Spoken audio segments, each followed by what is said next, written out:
અલી રાધા, મેં તને હવારમાં વિમલ મિલવા લીધી, એ પેલા વિક્રમ ને કેમ આપી દીધી? મફત થોડી આવી હતી, 5 રૂપિયા લેતા મગજ વગર ની, જા લેતા હે ઉપડ. પણ બાપુ વિક્રમ તો વિમલ ખાઈ ગયો, હવે ક્યાં ખાવ? ઈ મુ કોઈ ના જાણું, તો ગમે અહીંયાથી વિમલ લેતા જા.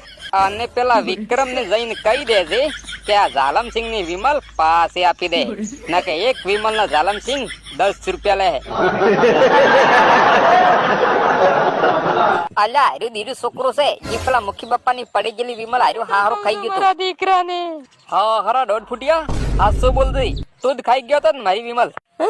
છોડી દો બાપુ, મારા દીકરાને છોડી દો, એનાથી ભૂલથી ખવાઈ ગઈ છે. હજી તો એને વિમલ ખાઈને થૂકતે નહીં આવડતું. Are you comedy me? શું થયું લા ઝાલમ, ઊંઘ નથી આવતી કે શું? શું એટલે પોડો ઊંઘ આવે કે? એક વિમલ ખાવા લાવી તે એમાંય મારો હારો બૈરું ખાઈ ગયું, શું કરો કે?